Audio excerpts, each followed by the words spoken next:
Today, in The Ripple Effect, we are discussing the birth of something most people use every day, stress about constantly, vote around, and chase endlessly, yet barely understand: the US dollar.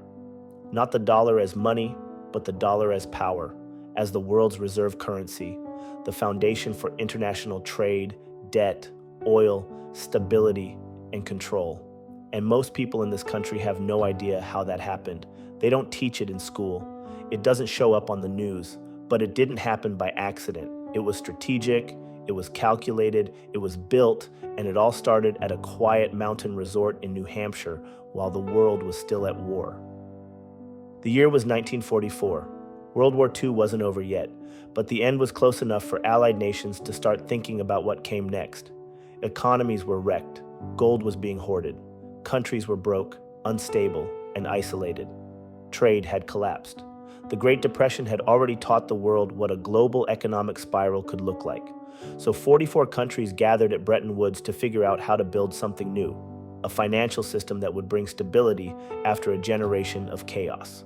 What they came up with was a system that centered everything around the US dollar. And we, as Americans, didn't just accept that role, we orchestrated it. See, by that point in history, the US held more than 2/3 of the world's gold reserves. We were the only major economy not physically devastated by war. Our factories were running, our banks were strong, and politically, we had the credibility to make a global ask. So the offer we made was simple: let every other country peg their currency to the dollar, and we would peg the dollar to gold at $35 an ounce. That gave the illusion of stability. It created a sense that even though money was now being exchanged through paper, there was still something real behind it. If you were a country trading in dollars, you were, in theory, still trading in gold. And the world agreed. Not because they had no choice, but because in that moment, the US was offering something no one else could: confidence, trust, order, backed not just by paper, but by military power, industrial dominance, and control of the world's largest supply of gold. That agreement at Bretton Woods locked the US dollar in as the center of the financial universe. Not because it was morally superior, not because our government was smarter, but because we were in the right place at the right time, with the right leverage. What people don't realize is that this was never just about economics. This was about control. Whoever controls the currency controls the terms of trade. And once the world agreed to measure everything against the dollar, we weren't just playing the game, we were writing the rules. The World Bank and the International Monetary Fund were both created out of Bretton Woods too, and surprise, they were headquartered here. The dollar became the gatekeeper of global loans, global trade, global stability. And that mattered because if your country wanted to borrow money, rebuild infrastructure, or stabilize your economy, you needed dollars to do it. But the catch, the part that never gets explained to the average person, is that the dollar's strength wasn't just about value. It was about belief, about perception. The entire system was built on a shared agreement that America wouldn't break its promise, that the dollar really would stay backed by gold, that the price would hold, that the exchange would remain trustworthy. But just like any promise built on power instead of principle, that belief had an expiration date. Because eventually, America did what empires do. It spent too much. It borrowed too much. And it reached a point where keeping that $35 gold promise no longer worked in its favor, so we broke it. By the early 1970s, the promise made at Bretton Woods was starting to crack. America had been printing more dollars than it had gold to back, quietly testing the limits of global trust. The Vietnam War had drained the economy. Social programs under Lyndon Johnson's Great Society were expanding. Inflation was climbing. And foreign governments were starting to notice. They looked at the US balance sheet and started asking hard questions. If every dollar was supposed to be redeemable for gold at $35 an ounce, why were there far more dollars in circulation than there was gold in Fort Knox? Countries like France and West Germany weren't just asking, they were acting. They began demanding gold in exchange for their growing stacks of dollars. And under the Bretton Woods system, the US was obligated to deliver. But if we honored those redemptions at scale, we'd bleed our gold reserves dry. which meant the entire foundation of global finance, trust in the dollar, was at risk of collapse. So in August 1971, President Richard Nixon went on national television and made a decision that would permanently change the world economy. With no vote, no international negotiation, and no real warning, he ended the gold standard, just like that. He closed the gold window, declaring that the US would no longer convert dollars into gold at a fixed rate. It was called the Nixon shock, and it lived up to the name. Suddenly, the US dollar was no longer tethered to anything tangible. It became what's known as a fiat currency, money backed by nothing but government decree and global confidence. No gold, no silver, no asset to tie it down. It was simply worth what people believed it to be worth. That moment didn't just kill Bretton Woods, it birthed the world we live in now. A world where currency values float, where markets swing based on perception, where debt becomes the fuel for everything. Most Americans never understood what that shift really meant, but the rest of the world paid attention. Countries scrambled to readjust. Gold prices exploded. Some nations attempted to peg their currencies to new benchmarks, but without the dollar's weight, nothing held. In the chaos, America had to do something fast to keep the dollar at the center of the system, or risk losing global control. So we made a new deal, one that's rarely taught in textbooks, but still shapes geopolitics to this day: the petrodollar. After Nixon ended the gold standard, the US cut a deal with Saudi Arabia and the rest of OPEC. The agreement was simple. Oil would only be sold in US dollars. In return, the US would provide military protection and economic cooperation. What that did was force every country in the world that needed oil, which is to say, all of them, to first obtain US dollars before buying it. That created permanent demand for the dollar, even though it was no longer backed by gold. Instead of being tied to a metal, it was now tied to energy. Global trade was now locked into our currency. It wasn't just clever, it was strategic power consolidation disguised as economic policy. And once oil was priced in dollars, the dollar's status as the world's reserve currency was secured, even without a gold foundation. But that also set us on a path we've never fully come back from. Because without the guardrails of gold, there was nothing to stop America from printing and spending at will. The government could run massive deficits without immediate punishment. The Federal Reserve could manipulate interest rates freely. Debt could pile up endlessly because demand for the dollar stayed strong no matter what. The system rewarded short-term political wins and long-term instability. And while other countries had to worry about real currency risk, we could simply pass the consequences forward. For decades, that system worked, at least on the surface. But the cracks that started in 1971 never went away. They just got buried under stimulus, military spending, tax cuts, and global borrowing. The petrodollar system kept the illusion alive. The belief in the dollar was propped up by the reality that every country still needed it. But now, in 2025, that belief is starting to show signs of strain. Countries are diversifying, alternatives are being discussed, and America, for all its influence, is sitting on a mountain of debt that no longer looks manageable. The gold window may have closed 50 years ago, but the consequences of that decision are still playing out. And they've shaped the very idea of inflation, debt, and economic control in ways most people never realize.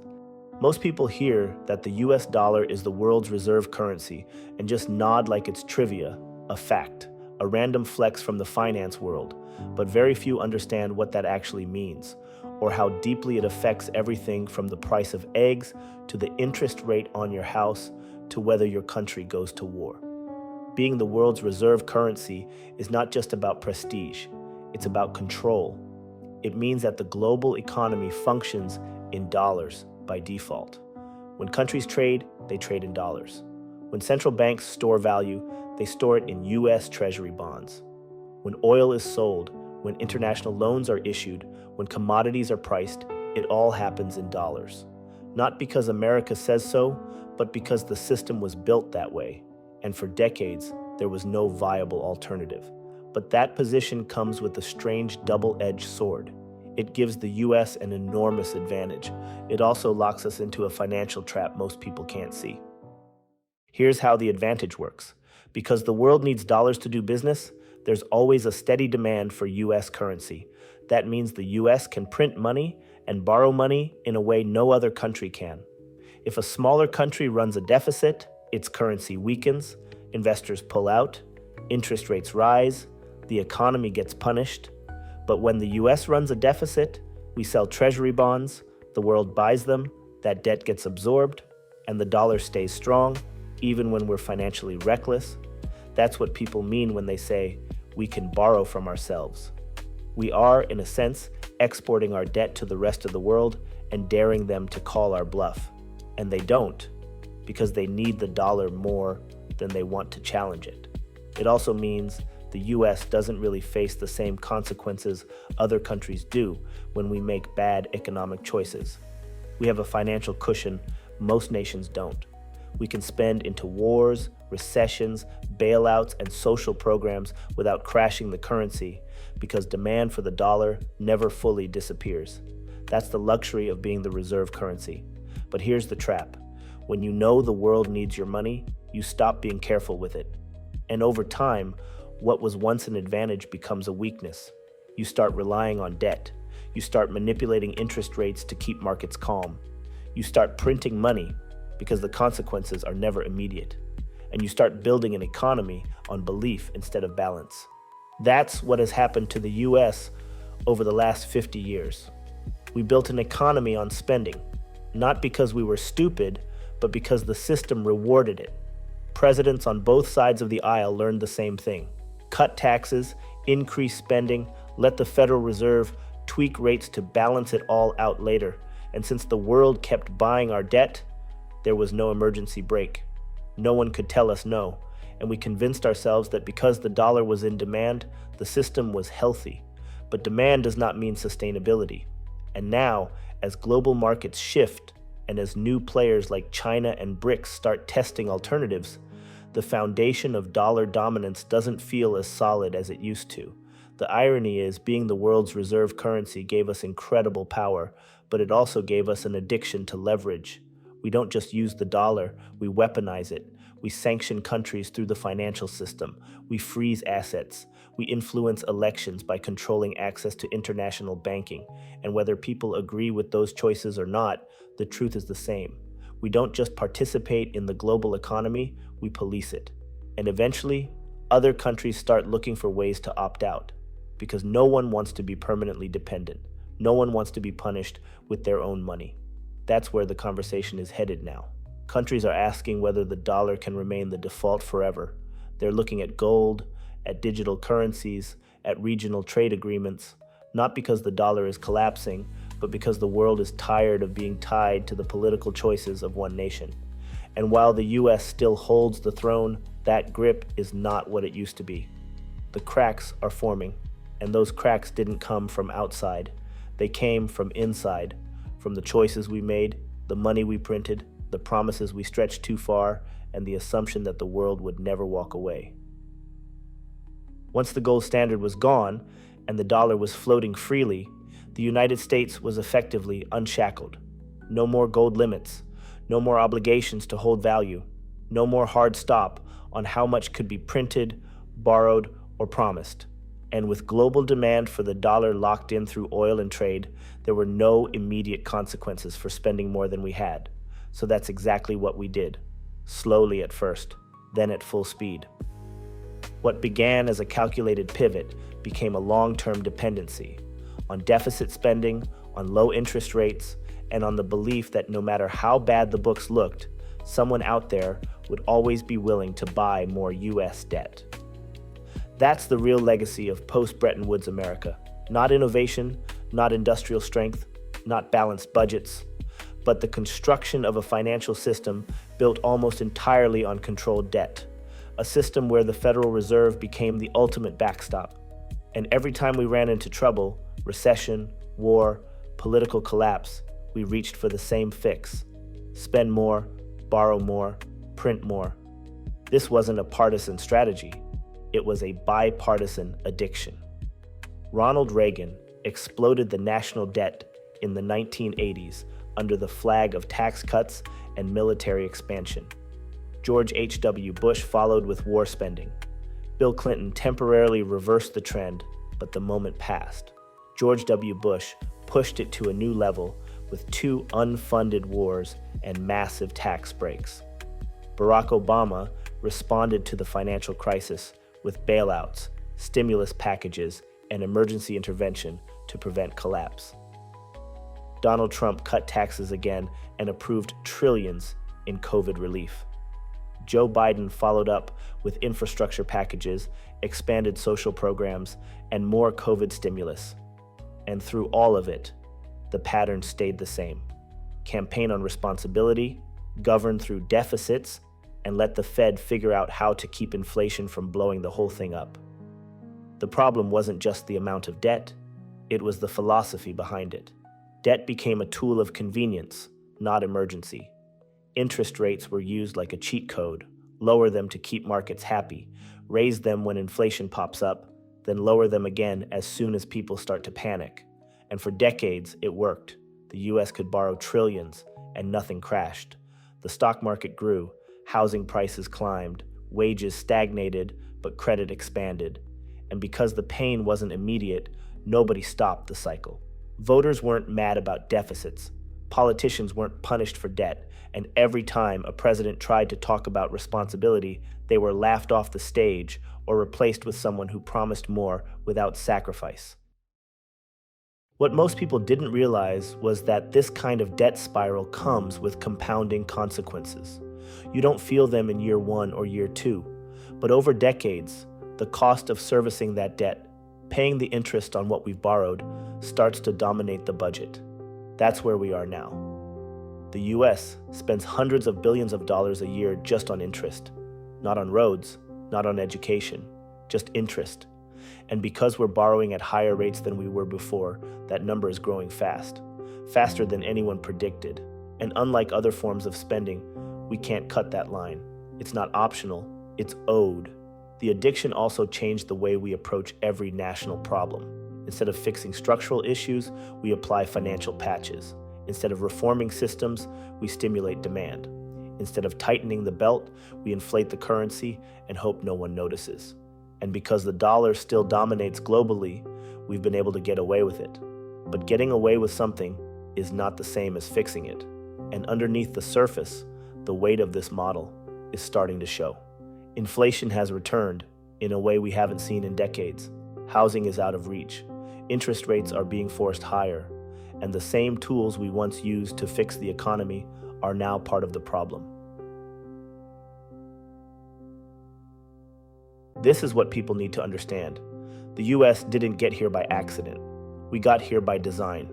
We built a system where endless borrowing was rewarded, where economic reality could be deferred, and where the rest of the world was pressured to play along. And now, as those pressures build and those deferrals run out, the tools that once saved us might not work the next time. Because when debt becomes the default solution and interest becomes a budget line bigger than defense, and people start asking real questions about the value of the dollar, there's no room left to maneuver. We're still in the driver's seat, but the gas tank's low, the brakes are fading, and the road ahead looks a lot less stable than we've been told.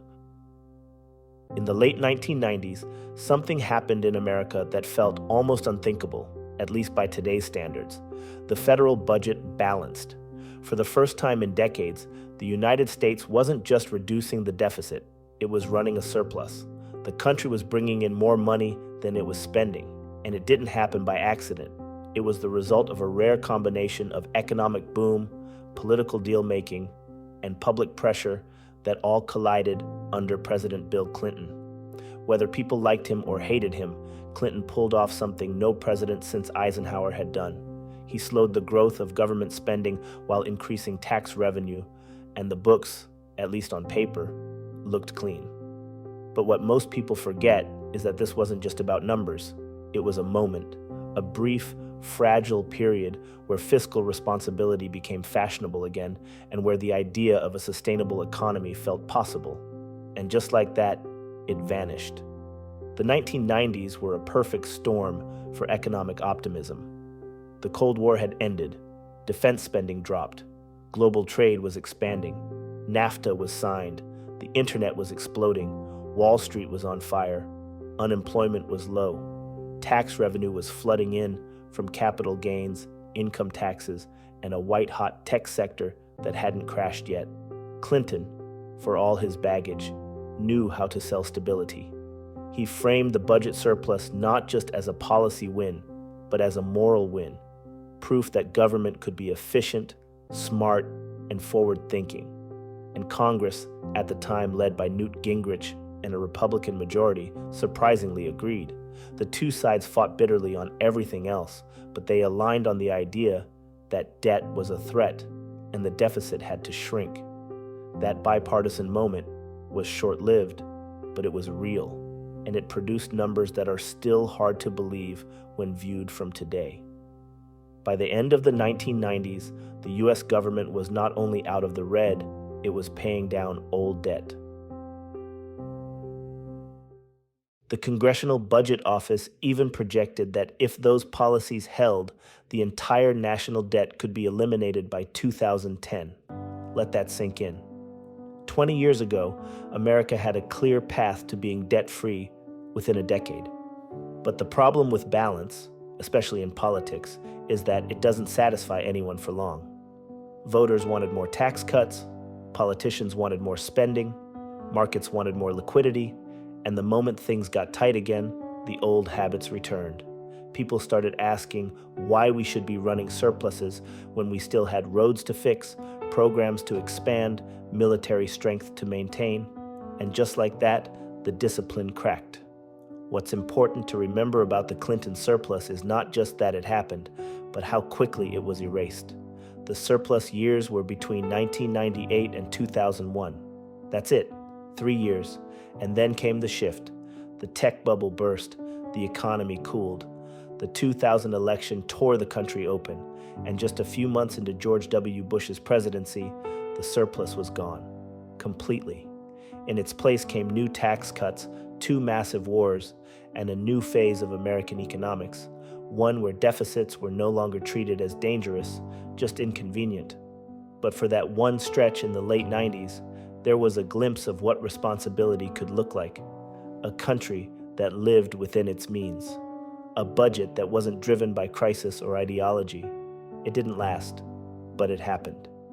And its absence today is not just felt in the numbers, it's felt in the culture. Because once the system realized it could operate without balance, it stopped trying to chase it at all. As soon as George W. Bush took office in 2001, the political tone shifted from restraint to reassurance. The pitch was simple. The government had too much money, and the people deserved it back. So came the first round of major tax cuts, passed under the banner of economic growth. At the same time, the dot-com bubble was already bursting, and the economy was beginning to slow. But the real rupture came later that year. September 11th changed everything. Overnight, the country entered a war footing, and the blank checkbook came back out. The war in Afghanistan, the war in Iraq, massive increases in defense spending, emergency funding, and no tax hikes to pay for any of it. Instead, the government doubled down on the debt model, borrow now, pay later. The surplus vanished, the national debt soared past $6 trillion, and once again, the idea of fiscal balance was shelved for the sake of short-term political survival. Then came 2008. The financial system collapsed under its own weight. Decades of deregulation, reckless banking practices, subprime loans, and the illusion that housing prices could only go up. Wall Street imploded, but Washington blinked. The Bush administration signed off on hundreds of billions in emergency bailouts. And by the time Barack Obama took office, the economy was in freefall. Job losses were historic. Banks were crumbling. Confidence was shattered. So what did we do? We went even deeper. Obama signed a nearly $800 billion stimulus package, one of the largest in U.S. history at the time. It helped stabilize the economy, but it also solidified the playbook. When things get hard, government spends big. It wasn't irresponsible, it was reactive. But it also meant that even Democrats, the party that had once delivered a surplus, were now fully on board with permanent deficit spending as standard economic policy. The national debt crossed $10 trillion, then $15 trillion.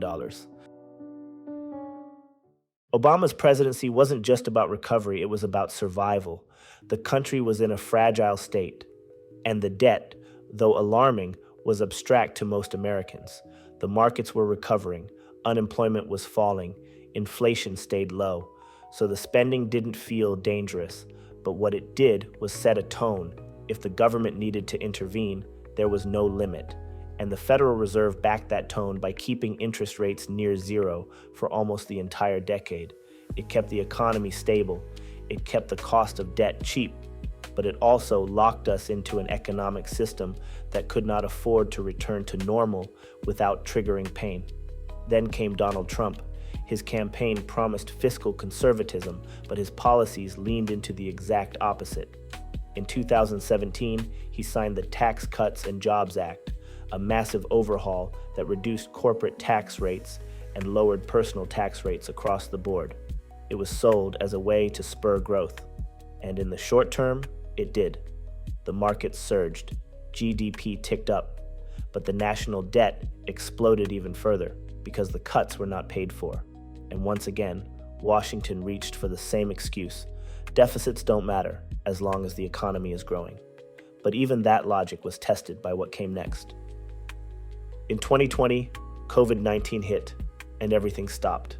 Businesses closed, unemployment spiked, supply chains broke, fear spread faster than the virus, and the government, once again, reached for the only tool it trusted: emergency spending. Trillions were pumped into the economy. Direct payments to households, expanded unemployment, loans to businesses, bailouts to industries, eviction moratoriums, rent relief, state and local funding, round after round of stimulus. Over $5 trillion in new federal spending passed across 2 presidencies in less than 2 years. And almost none of it was offset. There was no new revenue, no major tax reform, just more debt, this time at historic scale. By the time the COVID wave receded, the national debt had crossed $30 trillion, and the country had crossed a psychological line. Because now, even in peacetime, even during recovery, massive spending had become normalized. No one talked seriously about paying it down. Politicians barely pretended to care about the long-term consequences. The Federal Reserve kept rates low until inflation finally exploded in 2021, and even then, the correction came too late to undo the damage. The cycle was complete. The surplus days were a distant memory, and every modern presidency, Republican and Democrat, had played a role in building a system that required more debt, more stimulus, more manipulation just to keep standing. That's where we are now, trapped in a model that rewards risk and punishes caution, where economic growth is measured by how much money the government injects into the system, where every crisis is met with another round of spending, and where the long-term consequences, higher inflation, weaker purchasing power, growing inequality, are explained away as temporary. But they are not temporary. They are the result of decades of policy choices made under the assumption that the dollar's dominance would shield us from reality forever. Inflation is one of those words that gets thrown around like background noise, repeated on cable news, tossed into campaign speeches, printed in bold across headlines. But most people still don't really know what it means. They feel it, they live it, but they don't always understand what causes it, how it works, or why it suddenly seems like a force no one can control. They just know groceries cost more, rent keeps rising, and every year their money stretches less than it did before. What gets lost in the noise is that inflation isn't just about price increases. It's about pressure, built-up pressure, inside a system that's been manipulated, stretched, and patched for decades. And now, after 50 years of shortcuts and overspending, that pressure is no longer quiet. At its core, inflation happens when too much money is chasing too few goods. That's the textbook version. But in reality, it's never just one thing. It's a combination of supply shocks, labor disruptions, loose monetary policy, and in America's case, a long history of injecting cash into the economy to solve deeper structural problems. When COVID hit, for example, the government spent over $5 trillion trying to keep the economy afloat. And at the time, most people supported it. Businesses were closed, people were out of work, rent was due. It felt like a necessary move to avoid collapse. But when you flood the system with money, and that money isn't tied to actual production or productivity, the value of that money starts to erode. Prices adjust, not all at once, but over time, slowly, then suddenly. And what made this wave of inflation different was how broad it became. It wasn't just gas, it wasn't just eggs. It hit every sector at once: housing, cars, construction, travel, services, even basic utilities. Because when interest rates had been low for a decade, and the Federal Reserve kept printing, and politicians kept borrowing, everything in the system was inflated. Asset values, stock prices, corporate margins. So when inflation finally broke loose, it didn't just rise quietly. It snapped, and everyday Americans, already stretched thin, got hit the hardest. But the most dangerous part of inflation isn't the price hike, it's the panic. Because inflation eats at the two things a stable economy relies on: confidence and predictability. When people don't know how much things will cost next month, they change their behavior. They spend differently. They hoard. They postpone investments. Businesses freeze hiring. Banks tighten credit. And once that uncertainty spreads, it becomes hard to unwind. That's why inflation isn't just a number on a chart. It's a threat to the psychological foundation of the economy. It's what turns slow-burning problems into full-scale recessions. And here's where it gets even harder to talk about, because inflation isn't just about current policy. It's about every choice we've made over the last 50 years to avoid real economic discipline. Every bailout, every tax cut, every war we didn't pay for, every stimulus package, every time the Federal Reserve cut interest rates to prop up a market instead of letting it correct naturally, that all adds up. None of it is isolated, it's layered. And eventually, the layers get too heavy to ignore. That's what this inflation wave represents. Not just bad luck or bad timing, but the bill finally coming due for years of imbalance. The public conversation around inflation often gets framed like it's someone's fault: this president, that policy, this moment in time. But the truth is, this didn't start in 2020. It didn't even start in 2008. It started the moment the dollar left the gold standard and the country realized it could spend without limit. And instead of using that power wisely, we used it recklessly. We replaced sustainable growth with artificial demand. We papered over hard decisions with temporary fixes. And now, with debt levels higher than ever and interest rates rising just to keep inflation from exploding, the system we built is tightening on itself. There are fewer levers left to pull, and the people who did nothing to create this problem, the ones working hourly jobs, trying to afford housing, struggling to cover groceries, are paying for it the most. For decades, the Federal Reserve was treated like the adult in the room, the institution that would step in quietly, adjust a few rates, calm the markets, and keep everything under control. When inflation rose, it would raise interest rates. When growth slowed, it would lower them again.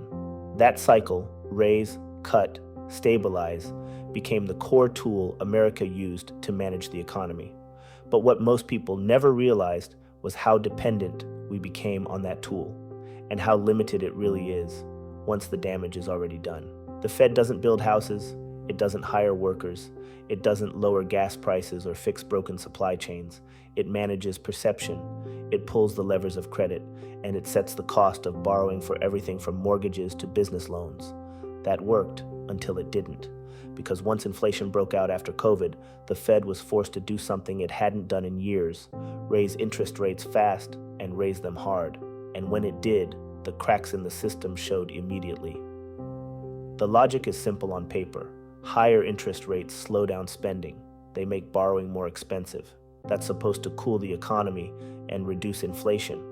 But in real life, the impact is brutal.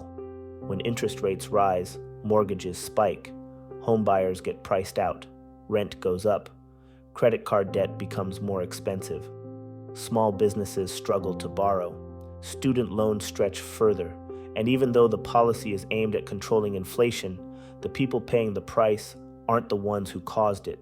The system isn't surgical. It's blunt, and this time, the pain is spreading. What's worse is that the Federal Reserve doesn't have many good options left.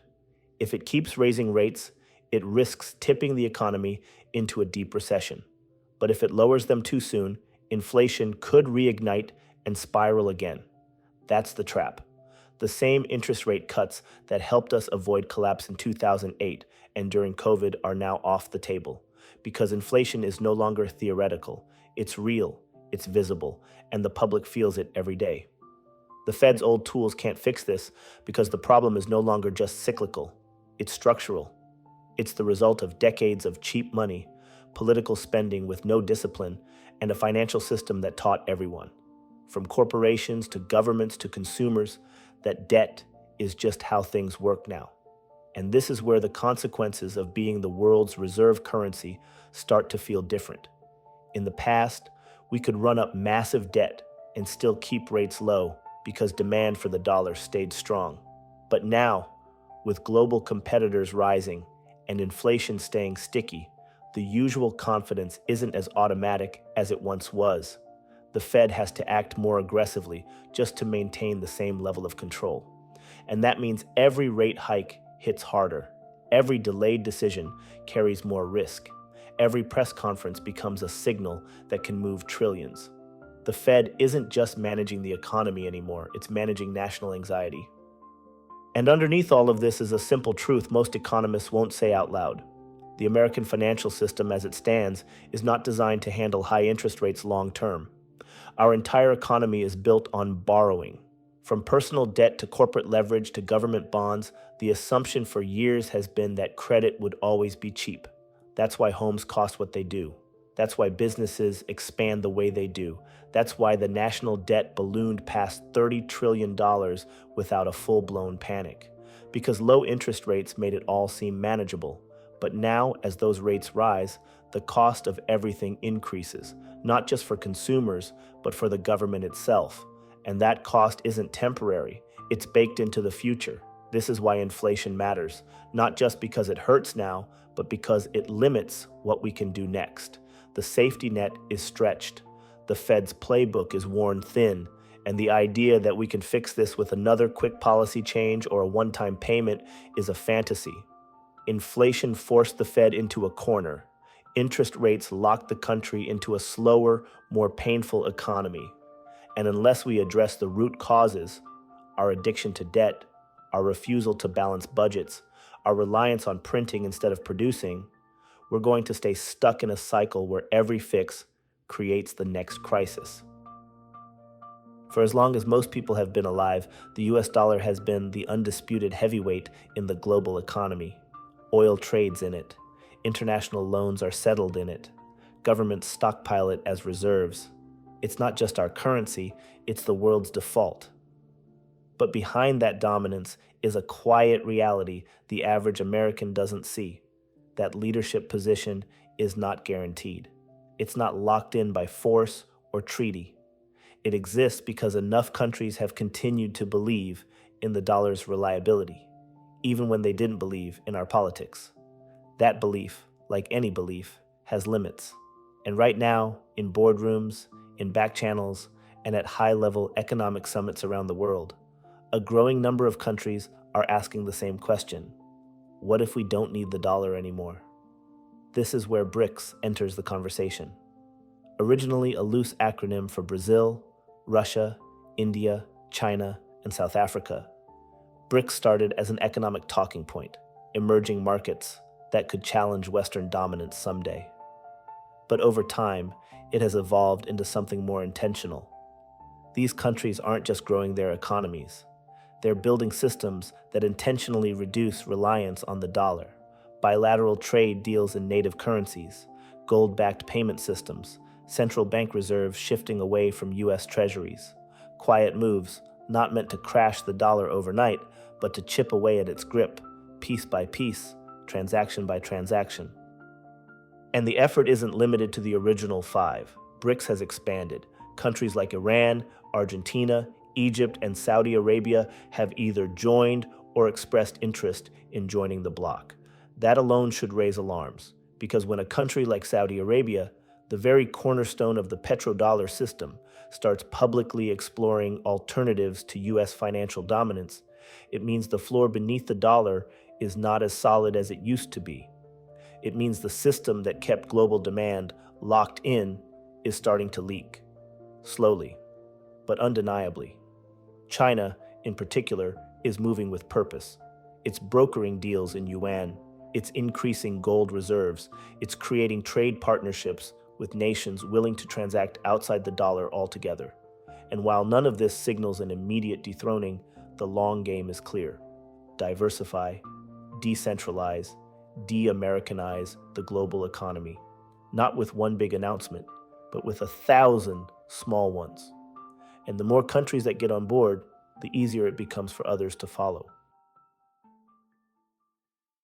Now, let's be clear, the US still holds immense leverage. Our financial system is deeply embedded into the global infrastructure. Swift transactions, international banking, regulatory influence, military power, all of it gives the dollar weight beyond numbers on a spreadsheet. But the cracks are forming. And they're forming not because the world is hostile, but because the world is cautious. Our debt is ballooning. Our politics are chaotic. Our leadership changes direction every 4 years. And other nations are tired of being exposed to that instability. They don't want to be punished for US decisions. They don't want their economies tied to our inflation, our interest rates, our elections. That's the real risk. Not collapse, but slow erosion. The dollar doesn't need to fall apart overnight to lose power. It just needs to lose momentum. If 10% of global trade moves away from it, then 20, then 30, that's enough to shift pricing models. That's enough to reduce demand for US treasuries. That's enough to increase borrowing costs. That's enough to break the illusion of invincibility. And once that illusion breaks, it doesn't come back easily. What BRICS and its allies are doing is not a declaration of war. It's a declaration of independence from a financial system they no longer fully trust. And whether or not they succeed is almost secondary. The fact that they're trying, openly, strategically, with global coordination, says everything. It means the era of automatic American dominance is over, not because someone else took it, but because we let it get sloppy. We took the position for granted. We stopped maintaining the house. And now the neighbors are building something of their own. If the last 50 years were defined by the rise and dominance of the US dollar, the next 50 will be shaped by how well we adapt to the possibility that it may not always be the center of the global economy. That's not fear-mongering, it's realism. Because while the dollar still commands authority, the world is changing around it. Quietly, quickly, and sometimes permanently. Countries are no longer asking whether there should be alternatives, they're building them. And while the US still carries weight, the question isn't whether we can stay on top forever. It's whether we're preparing for what comes next or pretending that it will never arrive. At the core of this shift is something most Americans have barely started to pay attention to: digital currencies. Not just crypto, not Bitcoin, not speculation, but full-scale government-issued digital currencies. China is already testing the digital yuan. It's not theoretical, it's live. Pilots are running in multiple cities, and it's being used for real purchases. It's programmable, it's trackable, and it's fully under state control. That kind of financial infrastructure gives China a strategic tool the US doesn't currently have.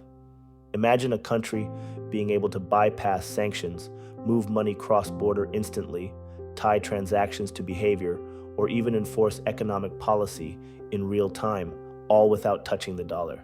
That's not just innovation, that's power.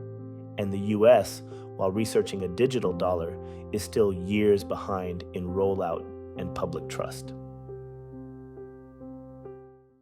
And while China is moving forward with its digital infrastructure, piloting a full-scale central bank digital currency, tying trade directly to the yuan, building rails the West hasn't even started laying, the US is still fighting over what to regulate, what to censor, and what political lines not to cross.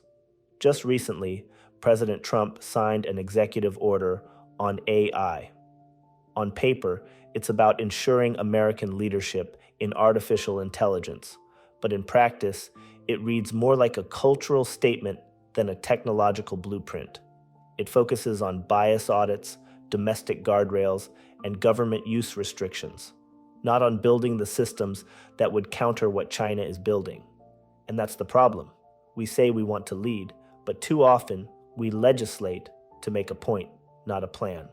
While we argue about platform bans and free speech, China is building the infrastructure to replace us, and they aren't waiting for us to settle the politics before they deploy it. But the real issue isn't technology, it's credibility. The world will not move away from the dollar because of code or speed. It will move away if it no longer believes the US can manage its economy responsibly, if our elections continue to look unstable, if our debt continues to climb unchecked, if our global leadership fractures along partisan lines every 4 years. The dollar is backed by faith, and faith, once it starts to slip, doesn't always crash, but it slides, gradually, and then irreversibly. For most people living in America, this shift won't feel like a switch flipping. It won't be dramatic. It'll be subtle. Higher borrowing costs, more expensive imports, fewer countries willing to hold US debt, gradual inflation that's harder to fight, and a growing sense that the financial strength we once took for granted isn't as automatic as it used to be. That's how global power shifts now, not with tanks or invasions, but with currency swaps, trade deals, and technological infrastructure.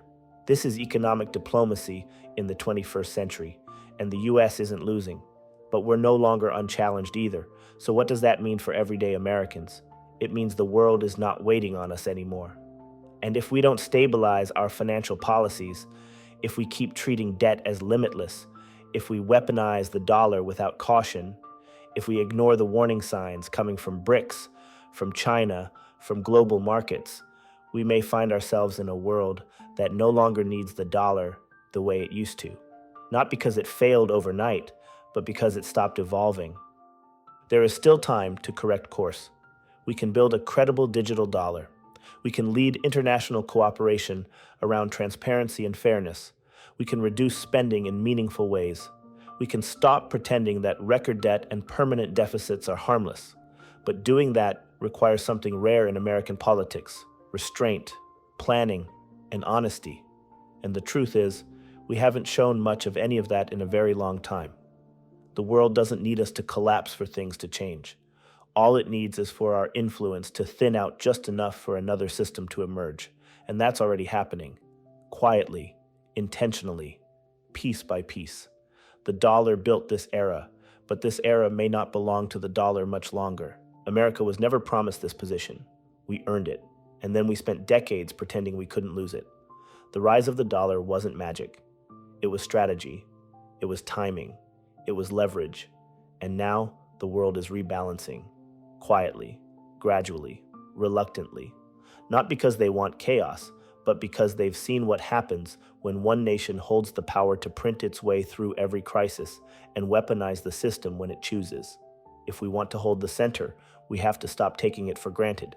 Because the future won't be decided by who shouts the loudest. It'll be decided by who builds the next system and whether the rest of the world believes they can trust it.